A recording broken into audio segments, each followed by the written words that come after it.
Today we're going to be continuing on with our colons and semicolons practice. So last time we discussed what these different punctuation marks looked like and their main function.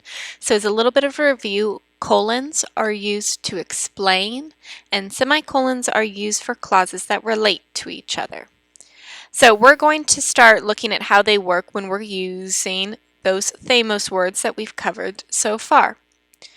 So we have a few different places that THAMOs can live. So here we have one that's separated in between two complete thoughts, and on it we use a semicolon, the word, and then a comma. So here, if we look at just the latter half of this sentence, our however almost acts like it is an introductory clause that we then use that comma for. Because these two ideas relate to each other, that's why we're using that semicolon and not a colon. When it interrupts a single thought, we put commas on either end. And this should be review from what we've covered before. And you'll see they're starting to give you a further list of more of those THAMOs words or those conjunctive adverbs.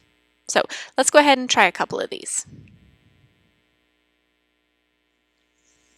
I already know that my friends are throwing me a surprise party.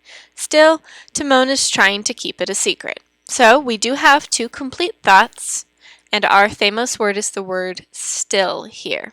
Because we have two complete thoughts that are being interrupted with this word, we want the semicolon, our THAMOs word, our conjunctive adverb, and then our comma. I don't feel like going to the party. Complete thought. Besides, Eugene Krabs needs my help packing for his trip. So here's our THAMOs word. It is in between two. They already have our semicolon and our comma. Pam Bailey is a gifted saxophone player. One thought. In fact, THAMOs word, comma, she was invited to play at the White House last year. So this one is also already correct. Several vegetarians are coming to the barbecue tonight. Therefore, Tina Fey will be grilling some tofu. We do still have two complete thoughts, semicolon, conjunctive adverb, comma. Albus Dumbledore accidentally broke my glass figurine, subject, verb. We've got two complete thought. Consequently, I asked him to get me a new one. I asked. There's our other part. Here is our conjunctive adverb. We want the semicolon, the word, and then the comma. So you can see this one's pretty simple. So now we're going to move on to that next topic. The teacher did not believe that Jera Hoffman's parrot could talk. The bird could say entire sentences, as a matter of fact.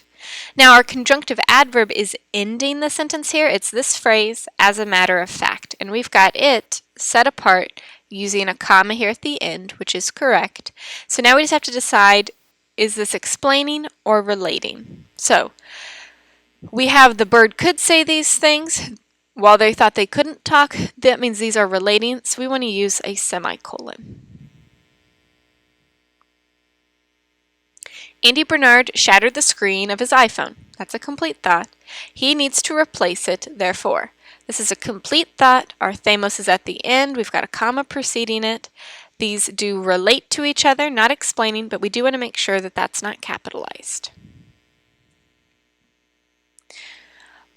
Gilroy Lockhart likes things to be very clean. Complete thought.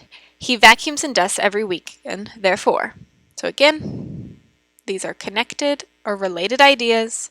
We've got the comma before our conjunctive adverb as it ends the sentence. Creed Bratton likes to come up with crazy donut recipes. Doritos are his favorite ingredient, as a matter of fact. We want these to relate. We do want to leave this one capitalized because Doritos is a proper name, and we do have our comma there. Zazu shattered the screen of his iPhone. He needs to replace it, therefore. This one is already correct. So I hope this was helpful for you as you're working on using colons and semicolons. As always, if you ever need any help, don't hesitate to reach out.